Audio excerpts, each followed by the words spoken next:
Why are taxes and Social Security so confusing? And the reason I ask that is because the majority of us all have to pay taxes and we're typically all going to get Social Security. So why does the government make these so difficult? Something I have not been able to understand. I'm not going to complain too much about it though, because it's the reason I have a job. It's the reason why our firm exists, is to help people with more of the complicated needs of Social Security and taxes. But why does the government do this? And why does our tax-paying dollars that goes through all the IRS agents out there and all the Social Security personnel out there, all of our taxpayers are going towards those to help us pay taxes and claim Social Security?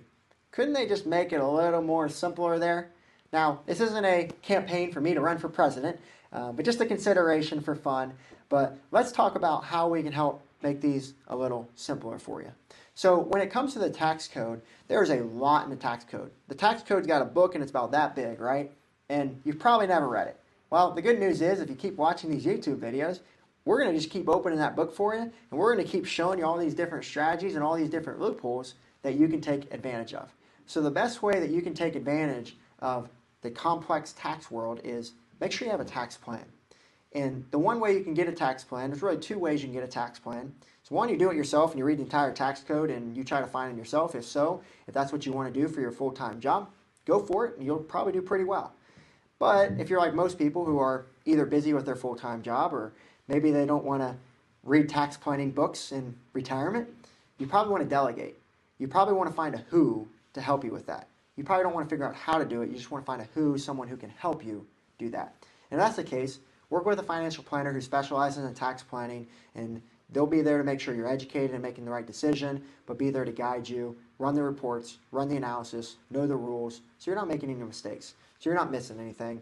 And I can tell you, if you find that tax planner, a financial planner that specializes in tax planning, the fee that they charge is going to be worth it. I don't even know what their fee is, but the amount of money you can save through tax planning it's pretty amazing over time. And so don't let that fee get in the way. Obviously, you want to make sure it's reasonable. They're not overcharging you, but well worth what you're going to get with that tax planning. Take that complex tax code and make it very simple.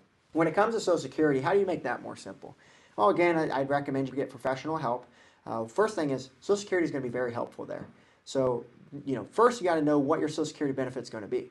So you got to go online, you got to figure that out, and then once you have that for what it will be at 62 and to 70 and all those different options in between, you can now start to consider when is the best time to take it. Now, I will tell you when the best time to take it is. It's a hard question, it's a hard answer, but I think it's the best way we know. And it's if you tell me when you're going to die, I'll tell you when to take it. Problem is, we don't know when that is, right? So we often joke, it depends.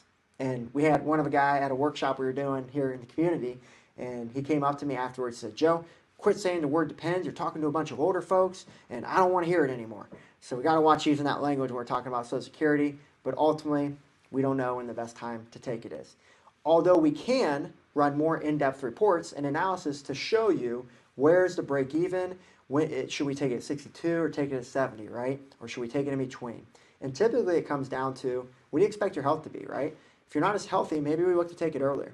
Well, if you expect to live past age 90 or live to 100, then maybe it makes more sense to take it at 70. We tell our clients to take it anywhere between 62 and 70. There's a lot of advantages either way. So my main point is, get an analysis run for you. And then ultimately you can decide what the most optimal time you believe is for you to take it.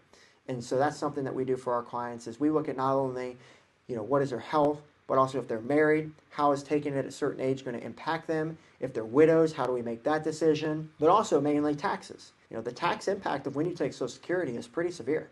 And if you take it earlier rather than later, that could really change the way you do tax planning. Not to say one's better than the worse. It's just going to really depend on what you do for tax planning, of what you're going to be able to do if you take it early or you take it later. So those are all the considerations that we need to look at when we decide to take Social Security. So my main point here is, do not let the complexity of tax planning and Social Security planning stop you from doing something about it, stop you from living a more enjoyable retirement, if we call it, to make sure we have a plan in place. So hopefully that helps you.